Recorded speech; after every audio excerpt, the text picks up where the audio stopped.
Bonsoir à tous. Merci d'être avec nous malgré la pluie. Je vais vous parler de mon métier. Et vous allez voir que dans ce thème place de l'homme dans la réalisation ou dans la création, l'homme a beaucoup d'importance, surtout pour nous, puisque en tant que designer, vous verrez que on fait des choses pour l'homme, pour l'humain. Donc je vous ai mis surtout des photos avec des gens et puis des travaux que nous avons réalisés. Donc des hommes, une réalisation et des arts plastiques, parce que on va faire des produits. Donc ces produits, ils sont une création, et cette création, en fait, elle vient des hommes, pour les hommes et par les hommes. Voilà, donc ce premier sujet, en fait, que je ne vais pas traiter, en fait, je vous le traiterai peut-être une prochaine fois, c'est pour vous dire qu'effectivement, quand on crée, on fait une analyse, en fait, du sujet, on s'aperçoit qu'il y a des hommes dans le sujet, qu'il faut traiter quelque chose autour des hommes pour arriver à une solution que nous allons considérer être, avec notre commanditaire, une bonne solution. Voilà, c'est lui aussi qui décide. Je vous dis tout ça parce que quand on a un sujet, en fait, qui nous est posé par un commanditaire, on va aller dans l'entreprise, on va discuter avec les entrepreneurs, on va discuter avec les ingénieurs, on va discuter avec tout le monde, les gens, les faiseurs, etc. Et surtout, on va leur dire, mais c'est pour qui que vous faites ça? Qui sont les gens à qui vous vous adressez? Voilà, donc c'est un peu le sujet de cette planche-là. Voilà. Donc aujourd'hui, pour nous accompagner dans cette démarche, je ne sais pas si Marc vous l'a présenté, nous aurons donc plusieurs personnes, dont Laurie et Alain. Je pense qu'ils sont là, parce que je ne les ai pas vus. Voilà, merci. Merci. Et donc, je vais présenter d'abord une démarche qui est liée au design industriel. Moi, j'ai fait cette école. Donc, je m'appelle Frédéric Simon. J'ai monté une société de design qui s'appelle Nimos Design. Et donc, quand on parle de design, nous, on parle avant tout d'homme. Puisque pour nous, l'humain est essentiel dans chaque projet et son action va bien au-delà de sa simple mission d'expert. Expert, c'est-à-dire de personne qui va réaliser quelque chose pour un commanditaire. Et on met de l'humain dans chaque projet, c'est-à-dire au début, au milieu et à la fin, tout le temps. Et mettre de l'humain, c'est mettre plein de choses. C'est pas mettre que de l'humain, c'est de mettre l'humain dans son écosystème, de mettre l'humain sur l'homme. Et c'est de croire avant tout dans les hommes, leur intelligence, leur destinée, leurs entreprises. Donc là, un autre sujet, je vous ai mis des dates derrière pour vous situer un petit peu tout ça, parce que les dates sont importantes aussi, parce que là, on est déjà un petit peu dans une espèce de transition énergétique dès 2010 et même avant, et vous allez le voir. Donc on a une jeune équipe, vous voyez que les gens sont relativement jeunes, et ils travaillent sur comment faire de l'électricité à partir des chaleurs perdues, qui sont aussi bien dans le bâtiment que dans les transports. Voilà. Donc là, en l'occurrence, il s'agissait de travailler à partir d'un carburant qui sont les pellets, on chauffe des bâtiments et il y a tout le temps des déperditions énergétiques, et ces déperditions énergétiques, on va s'en servir pour faire de l'électricité pour le bâtiment qui va devenir totalement autonome. Voilà. Donc ils ont fait un produit. Ce produit s'appelait, voilà, vous avez le nom, Shape. Et donc, quand on est intervenu, on leur a dit, mais vous faites ce produit-là, pourquoi, pour qui, comment, etc. Donc, on leur a bien appuyé, en fait, sur, si on met de l'humain au centre de chaque projet, il faut penser également tout le cycle de vie du produit. Donc, il y a des gens qui vont l'assembler. Il y a des gens qui vont l'acheter, il y a des décideurs en fait au niveau conception bâtiment, il y a des acheteurs qui vont se pencher dessus, il y a une livraison qui va s'effectuer, donc il faut passer entre les portes, etc. Et on va le dépanner, et puis in fine, il y aura des clients utilisateurs qui sont importants, mais il y a aussi des gens qui vont déconstruire le produit, et donc il faut penser à son recyclage, il faut penser à la totalité de son cycle de vie. Voilà, c'est pourquoi je dis il faut mettre de l'humain partout, parce qu'on s'aperçoit que dans le cycle de vie d'un projet, on met de l'humain partout. Les planches que je vous présente ce soir sont des planches qui sont issues de notre travail. Ce n'est pas des planches que j'ai réalisées spécialement pour ce soir. C'est des planches que nous présentons à nos clients pour les sensibiliser sur tous ces aspects. Bon, donc après, il faut passer à la mise en forme. C'est-à-dire que notre client, il a un projet, il a monté des choses, il a réalisé un premier prototype ou une preuve de concept. Donc il vient avec un cahier des charges, il vient avec son identité. Et à partir de son identité, il faut qu'on réfléchisse à partir de ça et qu'on fasse des esquisses et qu'on aille sur une solution de façon à ce qu'il ait un produit.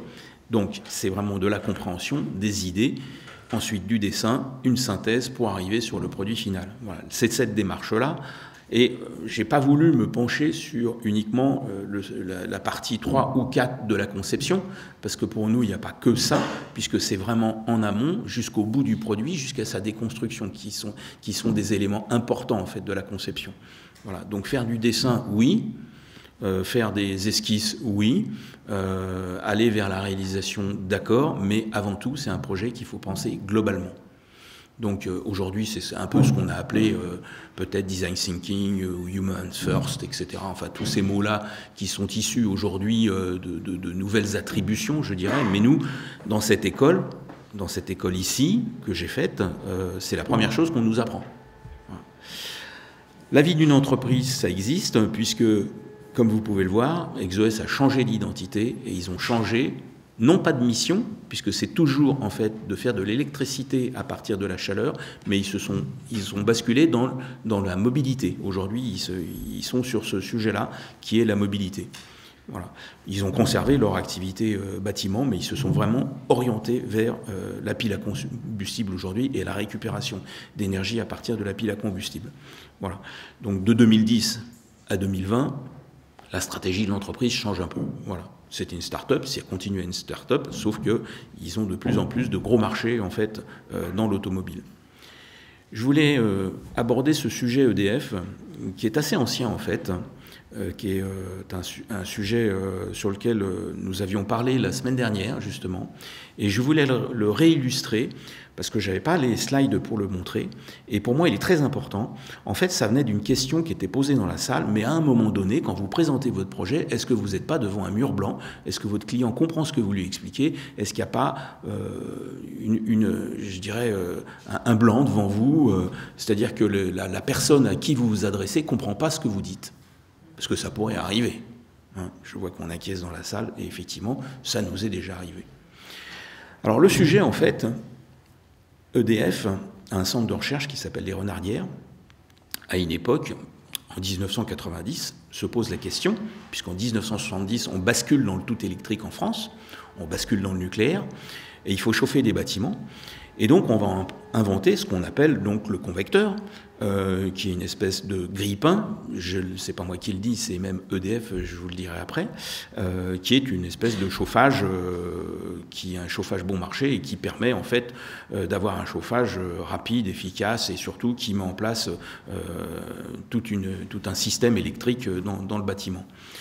Donc ils font une analyse sur le convecteur. Enfin, l'analyse elle est faite rapidement. C'est de se dire mais qu'est-ce que ça va devenir ces produits-là?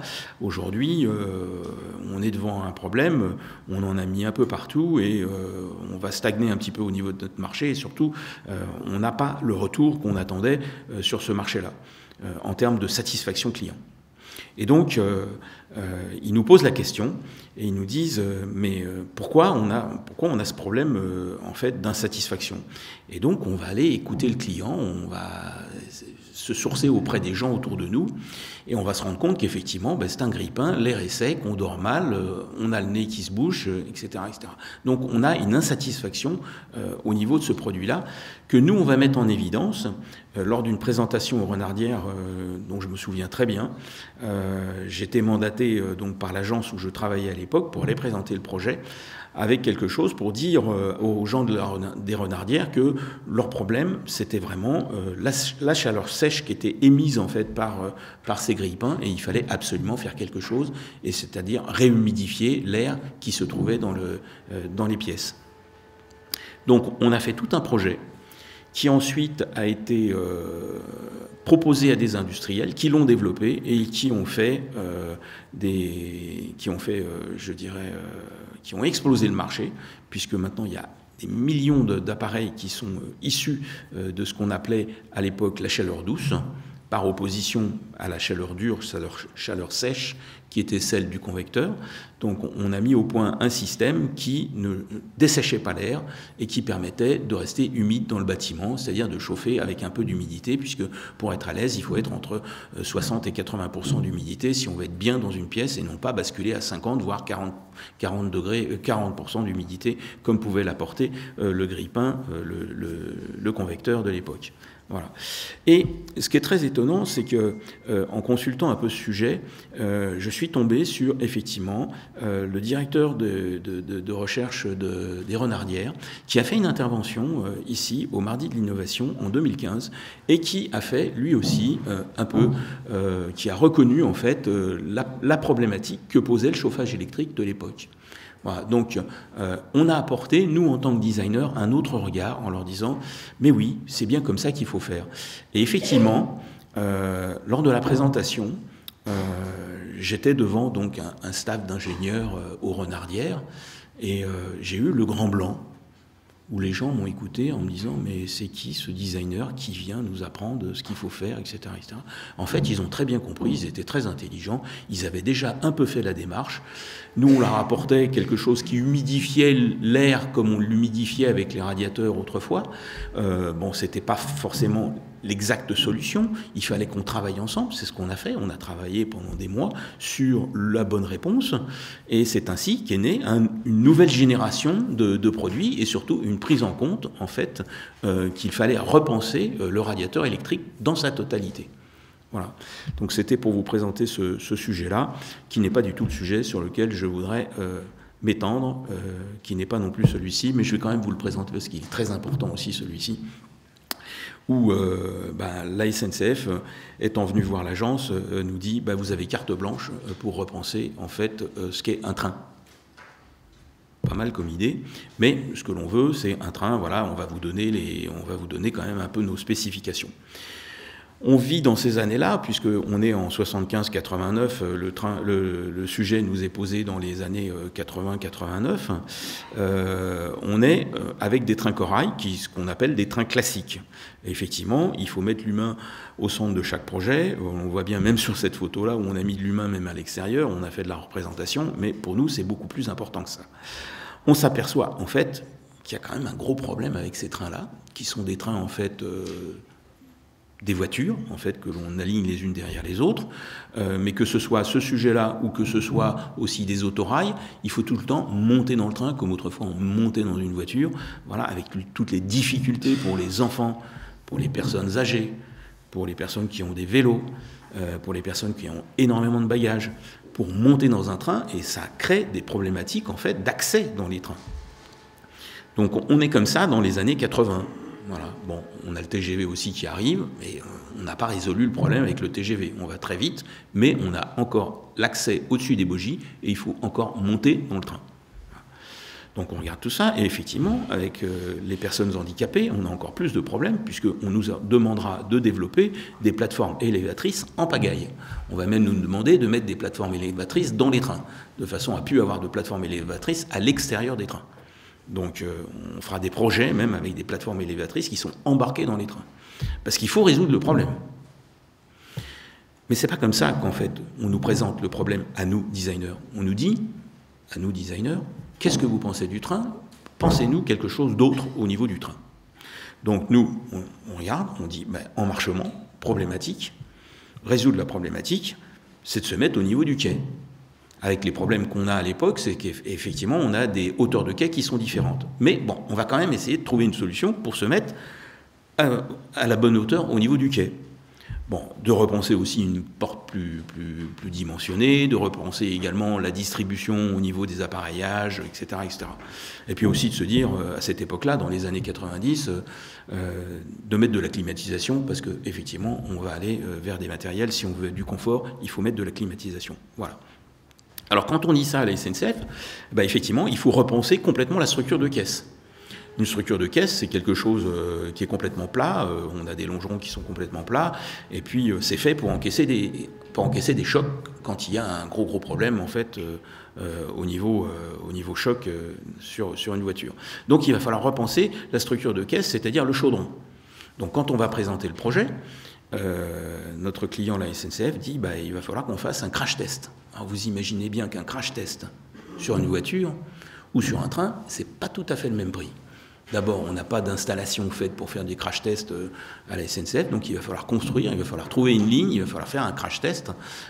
Et ce crash test aura lieu effectivement en Alsace et de façon à pouvoir valider en fait qu'une caisse telle qu'on la veut, nous, ça peut résister à ce qu'on lui demande.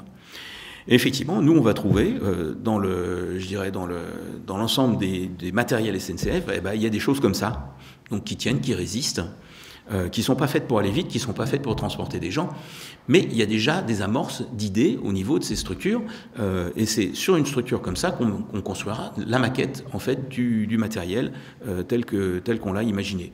Parce qu'on se rend compte effectivement que les portes, si on passe au-dessus des bogies, elles sont trop hautes, et qu'on peut avoir une structure de caisse décalée pour pouvoir accéder plus facilement au train. Voilà. Et donc, nouveau concept, complètement nouveau train.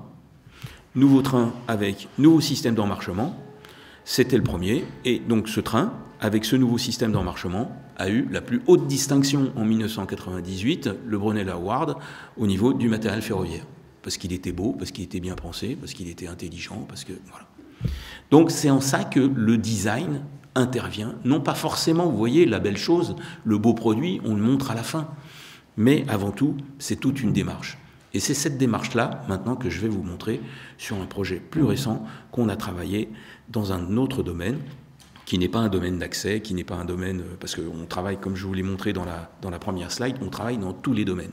On n'a pas de domaine particulier, nous, d'intervention. À partir du moment où on s'occupe de l'homme, et où on veut une réponse pour l'homme, et où on veut prendre en compte énormément d'éléments qui constituent, en fait, la vie du produit, on peut traiter n'importe quel produit. On est à même de traiter tout type de produit. Alors, mettre de l'humain au centre du projet fait aussi partie de ce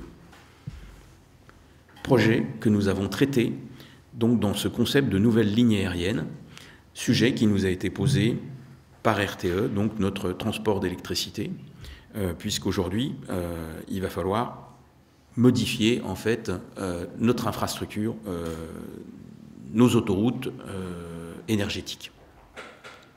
Alors comment le design va mettre l'humain au centre du projet? Je vous l'ai déjà un petit peu esquissé avant. Maintenant, on va aller beaucoup plus profondément dans le sujet, et ce sujet est intéressant parce qu'en fait, il prend en compte toutes les données. Voilà, donc c'est le concept d'une nouvelle ligne aérienne. C'est quoi une nouvelle ligne aérienne? Point d'interrogation. Nous, quand on nous pose des sujets, en tant que designer, en tant qu'agence de design, quand on est confronté à des sujets, et je ne vous raconte pas les sujets sur lesquels je suis en train de faire des offres en ce moment, qui sont des choses que jamais j'aurais pu imaginer, par exemple comme faire dessiner un instrument de musique, bon ça nous tombe dessus comme ça, il faut bien qu'on puisse répondre, donc on s'intéresse, parce que par nature, le designer est quelqu'un de curieux. S'il n'est pas curieux, c'est pas la peine qu'il fasse du design. Donc il est curieux, donc il va aller se renseigner. Donc c'est quoi de faire un état des lieux? Ben déjà, c'est d'essayer de comprendre pourquoi on nous pose cette question, parce qu'on est dans une transition énergétique et qu'il va falloir que les routes énergétiques, pour aller dans cette transition, soient modifiées, parce qu'on va avoir de nouvelles sources d'énergie, hydroliennes, fermes solaires, éoliennes, barrages, etc. Alors je ne sais pas si vous avez vu, mais au début de la présentation, c'est un sujet qu'on a abordé en 2011, pour arriver sur une réponse en 2013. Enfin, c'était mi-2011, et on est allé jusqu'en 2013 sur ce sujet-là. Voilà. Donc il va falloir emmener l'énergie solaire, quand elle est dans le sud de l'Europe, dans le nord, parce que, par exemple, il fait froid à ce moment-là. Ou inversement, on a du soleil, on a énormément d'énergie éolienne, et puis on n'a pas de solaire, par contre il fait très chaud, donc il va falloir qu'on puisse amener plus l'énergie un peu partout. Alors bien évidemment, on va essayer de faire du local. C'est évident que, dans la mesure du possible, on fera du local. Mais maintenant, avec l'accroissement de la population, 225 millions de citoyens, avec les mégawatts qu'il faut générer pour cette population, il va falloir augmenter les lignes, au moins les renforcer, au moins faire quelque chose. Voilà, il va falloir faire circuler cette énergie. On n'y tient pas trop, et RTE n'y tient pas trop non plus, bien que ce soit leur business model, mais il faut savoir que sur une ligne à haute tension, on perd 5%. À chaque fois qu'on fait transiter de l'énergie, on perd 5% de l'énergie qu'on injecte dans le système. Donc c'est beaucoup. Donc effectivement, elles chauffent, elles émettent, etc. Donc il va falloir faire quelque chose. Et puis, quand on regarde, on voit effectivement qu'il va falloir faire face à d'autres choses. Ces autres choses, on voit bien ce que ça a été. Et en 1999, pendant la Grande Tempête, juste après la Grande Tempête, les politiques ont décidé que plus jamais ça. Et je suis assez d'accord avec eux, parce qu'à l'époque, moi je travaillais pour Saint-Gobain, et un jour je suis arrivé à l'usine, Et en rentrant dans l'usine, j'ai vu des monceaux d'énormes boîtes métalliques qui étaient des containers. Je suis allé voir le directeur de l'usine, parce qu'on avait une réunion. Je lui ai dit, mais vous foutez quoi avec tous ces containers dans le... Ben, il me dit, bah, EDF nous a laissé tomber. Ils n'ont pas pu remettre l'électricité. On a des fours verriers. Et un four verrier, si ça tombe en carafe, on n'a plus qu'à prendre le marteau-piqueur, on détruit tout et on reconstruit. Donc je ne vous dis pas la facture. Donc il avait fait venir des générateurs d'Allemagne qu'il avait empilés dans la cour. On ne pouvait plus stationner nos voitures, tant pis.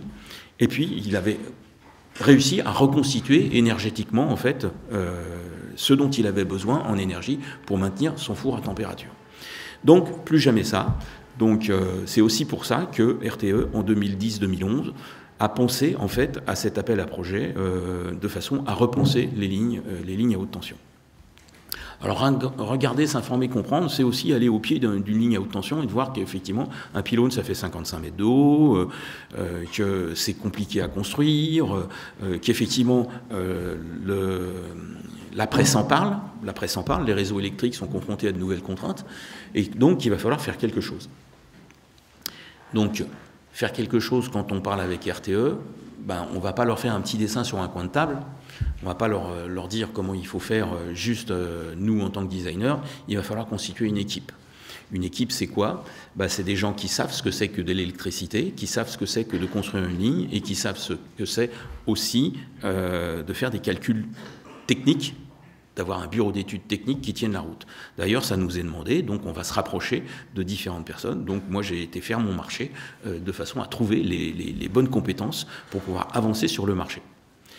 Donc on fait deux constats essentiels pour le projet, qu'il faut mettre l'humain au centre du projet et qu'il faut respecter la nature et préserver le bien commun. Préserver le bien commun, en fait, c'est ce qu'on a tous, nous. Le bien commun, c'est aussi d'essayer d'éviter de payer trop cher notre énergie et puis aussi de respecter l'environnement, de respecter ce qui est autour de nous. Et d'ailleurs, RTE a déjà un peu, je ne fais pas l'apologie du RTE, mais c'est vrai qu'ils regardent les choses et qu'ils veulent réinventer des espaces sous les lignes en faveur de la biodiversité. C'est dit, c'est écrit, ils le clament, etc. Ils le font dans certains projets, comme on va le voir. Donc ils veulent que des espaces situés sous les emprises des lignes électriques servent à quelque chose. Et trop malmenés par l'activité humaine, que ce soit des zones en fait, que l'on puisse préserver. Donc ils ont cette attention au quotidien. Donc on va s'appuyer dessus aussi, nous, parce qu'il faut écouter cet opérateur averti pour aller sur un projet qui soit intelligent. Donc on va poser les fondements du projet. Vous voyez qu'on est très très loin du petit dessin et que ça va mettre du temps avant d'y arriver. Et donc notre cœur de projet, c'est de réapproprier l'espace, que la nature puisse se réapproprier cet espace en fait qui est un espace un peu perdu, mais que même nous on va demander à étendre de façon à faire autre chose avec cet espace. C'est contribuer à imaginer des projets d'avenir. Construire avec et pour les générations futures. Voilà, c'est ça, nous, ce que l'on fait. Favoriser le lien social et la cohésion intergénérationnelle. C'est-à-dire, avec cette ligne, on veut en faire quelque chose d'humain. On veut en faire quelque chose qui soit associé, en fait, au réseau qu'on avait autrefois. Prendre connaissance, en fait, prendre conscience, prise conscience des problématiques alimentaires, que l'on bafoue la nature, et ça va faire partie de nos discours, et on va le présenter comme ça à notre client, en lui disant, il faut aussi construire avec les générations futures, on est tous riverains, agriculteurs, actifs, habitants, etc., et donc il faut écrire une histoire transgénérationnelle à construire avec et pour les générations futures, un peu comme les anciens ont écrit des choses aujourd'hui, c'est-à-dire qu'on préserve des choses qui se sont passées et qui ont été construites autrefois, et pourquoi pas construire quelque chose dont on sera fier demain et qui aura créé aussi des choses dans le territoire. Donc on a un territoire qui est un territoire dans le Nord, et on se rend compte effectivement que dans le Nord, il y a aussi beaucoup de biodiversité et qu'il faut absolument aller dans ce sens-là, qu'il faut la préserver. Il y a beaucoup de parcs de préservation, on gère avec des conservatoires des sites naturels, et donc il faut aller dans ce sens-là. Il faut savoir aussi que le Nord, c'est là où sont nés les jardins ouvriers. Il faut savoir aussi que dans le Nord, il y a une très très grande tradition de grainetier, etc., etc. Donc vous voyez que le designer, il va aller chercher de l'information, il va aller se sourcer sur ce qui se passe autour du projet. Il ne va pas basiquement répondre à une question qui est transporter de l'énergie, parce que transporter de l'énergie, c'est passer quelque part, et passer quelque part, c'est passer dans un territoire, par exemple, où est née la Fédération française de randonnée. Il y a plusieurs dizaines d'années, la Fédération française de randonnée est née là-bas. Il y a un livre qui a été écrit d'ailleurs là-dessus. Donc nous, on va s'informer sur tous ces sujets-là pour qu'on puisse se sourcer sur ce patrimoine culturel et sur ce patrimoine historique, où il y a des choses qui ont été construites, et donc il faut en tenir compte, avec des couleurs, avec des architectures, etc. Et puis multiplier la création de nouveaux espaces refuges, parce qu'effectivement, c'est pas parce que c'est tendance, mais c'est parce qu'on en a réellement besoin. Ne serait-ce qu'au niveau des abeilles, on sait que, et de toute façon, RTE l'a déjà fait. Ils ont ouvert un certain nombre d'espaces justement pour pouvoir installer des apiculteurs. Donc le concept, avant tout, c'est de développer des activités locales et des initiatives solidaires de terrain. C'est de faire passer de l'énergie, effectivement, mais en même temps, c'est d'associer tout ça. Sachant qu'il y a déjà des choses, comme je vous le disais, qui ont déjà été faites. Donc ça, ce sont des photos de pages Internet de RTE, de RTE Fondation, qui lancent également des choses de ce type-là, qui sont des jardins des florales, des germoirs, etc. Donc, et qui passent des conventions, en fait, avec ces associations sur les territoires. Acteur du terrain, c'est de dire il y a des gens en dessous, et donc il va falloir qu'on fasse des choses, par exemple, avec les chasseurs, les pêcheurs, avec les randonneurs, avec les apiculteurs, avec les cultures autour, les observatoires de la nature, faire des refuges, faire un parcours sportif, voilà. Et pourquoi pas plein de projets à imaginer. Donc ces projets, on va les imaginer sous une ligne dont on va concevoir un premier tracé, etc., de façon à pouvoir dire, tiens, plutôt là, on va mettre des refuges animaliers, là, on va mettre des haltes randonneurs, parce qu'il y a un chemin qui passe, etc., etc. Donc, créer des endroits pour que les gens qui habitent autour puissent développer des activités. Et donc, créer des concessions qui sont gérées par des ambassadeurs. Ces ambassadeurs, c'est des gens qui habitent là, qui ont envie de rester là, qui n'ont pas envie de partir, et à qui, comme aux agriculteurs, parce qu'aujourd'hui on indemnise les agriculteurs, à qui on va offrir du travail. Voilà. Donc négocier des surfaces foncières un peu plus grandes, définir des acteurs locaux de projets d'utilité publique ou environnementaux. Voilà. L'idée, c'est un peu ça. C'est de se dire, on va associer des moyens et des concessionnaires, et on va créer des règles de façon à pouvoir leur donner les moyens de monitorer de façon humaine ces passages énergétiques. Donc créer de l'emploi durable, comme autrefois, il y avait des emplois durables. À la SNCF, il y avait des gardes-barrières, il y avait des gens pour gérer le système ferroviaire, il y avait des gens dans les phares, il n'y en a plus, il n'y a plus de gens dans les phares. Il y avait des... Voilà. Donc c'est des métiers dits des métiers de réseau. Et pourquoi pas recréer ces métiers de réseau? Il faut savoir que la Poste aussi, elle essaye de redonner du lien aujourd'hui. Nous aussi, on va essayer de redonner du lien. Et, par exemple, gérer les canaux, gérer les infrastructures routières, c'est donner du lien. Donc, on va essayer d'offrir des conditions pour ce lien et un lien nouveau entre les riverains, puisqu'on va leur donner en fait les moyens d'aller sur autre chose. Donc susciter des rapprochements intergénérationnels, donc par exemple faire des concours de jardin, inaugurer la ligne à un moment donné, inaugurer des choses, faire des visites de chantier, voilà, c'est des choses qui se font déjà sur les éoliennes. Mais bon, les éoliennes, on en parle beaucoup, mais on se rend compte qu'elles sont mieux dans la mer que sur Terre. Voilà. Donc renforcer le lien à la terre et au territoire, c'est, nous, l'objectif que l'on a pour répondre à un besoin de développement durable, donc préserver l'environnement. Voilà. Donc toutes ces planches ont été présentées à RTE pour leur dire, voilà, on veut même, dans notre chantier, faire un enrochement au niveau de la stabilité de notre ligne, qui soit un enrochement qui soit local. On n'aille pas chercher des choses ailleurs, trop loin, etc., qu'on ne fasse pas trop bouger les camions, etc., etc. Donc développer avant tout des activités locales dès la genèse du projet, c'est-à-dire dès sa réflexion, dès qu'on va penser au projet. Donc par exemple, éviter l'application de peinture, éviter des maintenances qui sont importantes, etc. Et créer l'opportunité d'engager un autre dialogue avec les gens. Voilà. Se dire, on va se rencontrer sur le terrain, on va inviter les gens. Donc ce sont aussi déjà des choses qui sont faites, mais pas suffisamment, si vous voulez. Et je pense qu'ils n'en avaient pas suffisamment pris conscience. Voilà. Donc à ce moment-là, une fois qu'on a fait tout ce magma en fait, de préalable de conception, à ce moment-là, on va se dire, on va commencer à créer. Mais est-ce qu'on a tout pour créer ? Ben, on n'a pas encore tout parce qu'on n'a pas encore vu dans quelle orientation on voulait aller pour la création. Donc on se dit, eh bien, on va aller sur plutôt des choses qui sont liées à la nature. Donc on va regarder un peu le palétuvier, qui est un arbre qui tient très très bien, la forêt de palétuvier, qui est vraiment un endroit où il y a des refuges animaliers, et puis qui est résistante, etc. On va regarder les cultures en palier, on va regarder tous ces éléments-là, pour essayer de trouver un lien par rapport à quelque chose que l'on va construire. Et puis on va prendre des matériaux en fait qui sont durables, parce qu'il ne faut quand même pas oublier que quand on nous pose cette question-là, on nous dit, on ne veut pas que ça tombe, et 2, on veut que ce soit un produit qui dure comme un pont, pas loin de 100 ans.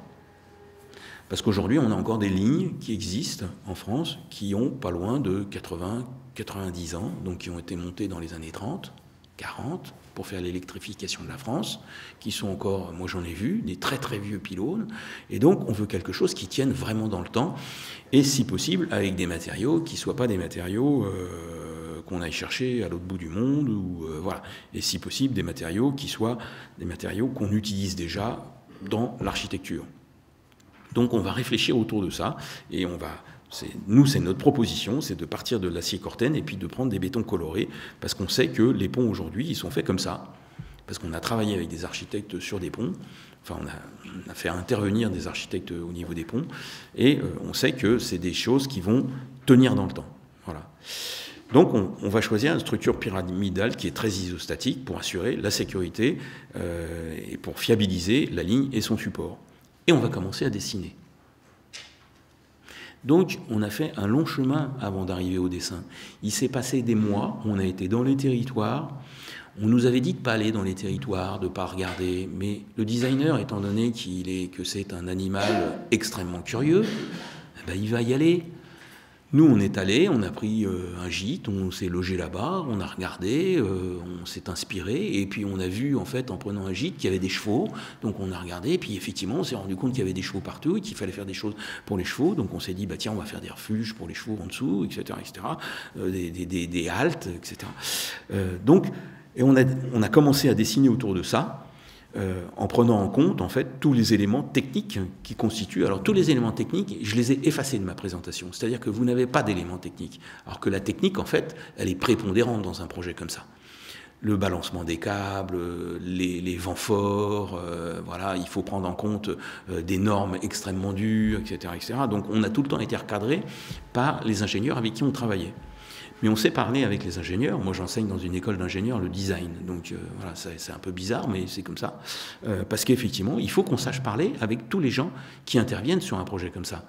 Que ce soit des gens chez RTE ou des gens chez nous, au niveau des bureaux d'études, au niveau des gens qui installent, des gens qui font l'installation, parce qu'on va aussi travailler avec des gens qui font l'installation pour pouvoir dire, on va plutôt aller vers ça que vers ça, etc. Donc, on va chercher, on va esquisser, on va dessiner, on va en faire plein, et puis on va proposer des choses et on va avancer, on va continuer à regarder, ce qui se passe. Donc on va créer des tumulus, parce que nous, ce que l'on ne veut pas, au niveau de... parce qu'on est allé sur le terrain, on a vu comment se passait en fait la déconstruction des pylônes aujourd'hui, et comment se passera la déconstruction des éoliennes demain. Alors je vous le dis, pour les pylônes, on laisse 4 gros fûts remplis de béton à l'intérieur du sol, on ne les enlève pas parce que ça coûte trop cher. Donc c'est des énormes fûts qui sont, c'est des énormes blocs en fait qui sont coulés dans le sol, qui sont positionnés dans le sol. Et alors pour les éoliennes, je vous invite à aller sur Internet et à regarder comment sont faits les socles des éoliennes. Ce sont des immenses piscines complètement ferraillées sur à peu près 20 voire 30 mètres de diamètre sur plusieurs mètres de profondeur. Et je peux vous dire que ça, on les enlèvera jamais. Voilà. Bon, c'est des choses, si vous voulez, on dit il faut faire vite, il faut aller vite, il faut une transition rapide, etc., etc. sur certains sujets, on va peut-être un peu trop vite. Je pense que l'éolienne en mer, c'est quand même beaucoup plus vertueux, bien qu'il faut acheminer l'électricité. Enfin, il y a plein de sujets dans le sujet. On ne va pas aller là-dessus, parce que sinon, on n'en sort pas. Donc, par contre, nous, on s'est dit, on ne va pas rentrer dans le sol, on va enrocher localement. On va prendre de la roche, on va juste faire des plateaux, et puis il faut quand même savoir qu'on reçoit quand même la foudre sur les lignes, et il faut quand même avoir une mise à la terre au niveau du pylône, et il faut que les pieds, en fait, soient tous liaisonnés. Donc c'est pour ça que vous avez vu ce tripode qui est liaisonné les uns aux autres, et donc c'est pour ça qu'on a dit on va faire quelque chose au niveau du sol qui soit hors sol, mais en même temps qui soit liaisonné, et qui permette en fait des activités. Voilà. Donc on va faire des dessins détaillés aussi pour expliquer le concept, mais aussi pour expliquer un peu comment on voit les choses. On va faire des propositions et au fur et à mesure, on va avancer vers la synthèse qui est la solution finale. Sachant que, bon, je ne vais pas rentrer dans le détail technique parce que c'est beaucoup trop compliqué et je préfère rester sur l'image, c'est-à-dire notre métier, bien que, je vous dis, il y a un aller-retour entre la technique et le design, enfin, et notre image qui est fondamentale. Parce que sans la technique, on ne peut pas générer une image. Voilà. Donc le produit final était celui-ci, il est celui-ci, il est au catalogue de RTE, puisque RTE en fait a des catalogues de produits qui sont ouverts à tous les installateurs, tous les gens qui font des lignes peuvent aller piocher dans ces catalogues. Ils ont présenté d'ailleurs ce produit en Corée, il a eu donc un prix. Il a fait l'objet de beaucoup d'étapes, si vous voulez, en conception. J'aime bien la petite image en bas, sur le fond bleu, parce qu'elle montre en fait comment est constitué en fait le produit. On n'a pas été jusqu'au bout dans la constitution, parce que les pieds également se défont, mais ça montre bien comment est constitué le produit. Voilà. Donc l'appropriation, en fait, c'est d'aller voir, en fait, et c'est d'écouter les gens. Donc moi, j'ai rencontré Philippe Dreux, le président des Jardiniers de France. Voilà, j'ai écouté les gens, et lui, il m'a bien dit, moi, j'ai pas de problème avec les lignes à haute tension. Moi, je suis un biologiste, je suis pas un écologiste, donc moi, il n'y a pas de problème. Je peux ouvrir des jardins partagés en dessous. Tous les gens qu'on a vus, si vous voulez, n'ont pas émis a priori de problèmes par rapport à ça. Même Greenpeace, si vous voulez, dit il faut monter des lignes de ce type-là parce qu'il faut pouvoir communiquer les nouvelles énergies de demain, il faut qu'elles soient communicantes dans l'Europe entière. Voilà, il faut qu'il y ait un réseau qui permette d'intégrer les énergies renouvelables dans le système. Voilà, donc il faut aller sur des sujets comme ça. Même les gens de la médecine du travail accréditent aussi ces choses-là. Donc voilà. Donc la définition technique, je vais passer très très vite parce qu'il faut gérer l'accessibilité, il faut gérer tous les petits points de détail, il faut une main courante, il faut voilà. Donc tous ces éléments-là, on en a besoin, ils font partie du design. Nous, on intègre aussi le chantier. C'est nous qui avons proposé en tant que designer comment il fallait faire le chantier. Voilà. Et donc toute l'étude technique avec de la prétention intérieure comme des ponts de façon à ce que le produit soit éminemment isostatique. Voilà. Et tout ça pour dire que sans une équipe, on ne l'aurait jamais fait. Donc il faut des gens qui travaillent autour du sujet, qui calculent, qui font le produit pour défricher un modèle économique qui soit créateur véritablement de valeur. Donc là, j'ai rappelé un petit peu Univert en détail, puisque le nom, on a choisi également un nom, Univert, donc des éléments préfabriqués en béton, etc. etc. Donc on peut trouver le détail de toute la constitution du pylône, mais c'est pas ça pour nous qui est intéressant. Pour nous, ce qui est intéressant, c'est que, où que j'aille, je suis un morceau du paysage de mon pays. Voilà, c'est un peu de la poésie, mais c'est très important, parce que c'est un écrivain albanais, donc qui a immigré, et il sait que de toute façon, ses racines sont dans son pays. Et quand on dit on va vivre à côté d'une ligne à haute tension, pas en dessous, pas à proximité, mais que ça va faire partie du paysage, eh bien, où que j'aille, ce sera toujours un morceau du paysage et j'y appartiendrai. Voilà, parce que ça fera partie, pendant 100 ans, il faut savoir que c'est comme des ponts, ça va être autour de nous. Donc je précise bien que c'est de la ligne de 400 000 volts et que les lignes de 400 000 volts, aujourd'hui les enterrer, ça coûte entre 8 et 10 fois plus cher que de les mettre en hauteur. Et quand elles sont enterrées, on ne sait plus où elles sont. Donc on marche dessus, même si elles sont bien isolées, on a quand même un petit problème avec la ligne enterrée. Voilà. Mais c'est très bien, il y en a partout. De toute façon, les lignes enterrées, vous ne les voyez pas, puisque de toute façon, elles sont dans les villes, et ça nécessite des tunnels, des protections particulières, etc. etc. Voilà, donc c'était pour vous présenter ce projet-là, qui est un projet qui nous a pris 2 ans, et sur lequel on a aimé travailler avec un opérateur, tout autant qu'avec la SNCF, qu'avec d'autres opérateurs ou d'autres PME ou d'autres ETI ou d'autres start-up, parce que c'est des projets dans lesquels on met nos tripes, on met vraiment en fait l'homme que l'on est avec les hommes qui nous entourent. Voilà, je vous souhaite une belle soirée avec Alain et Laurie qui vont vous faire des superbes présentations.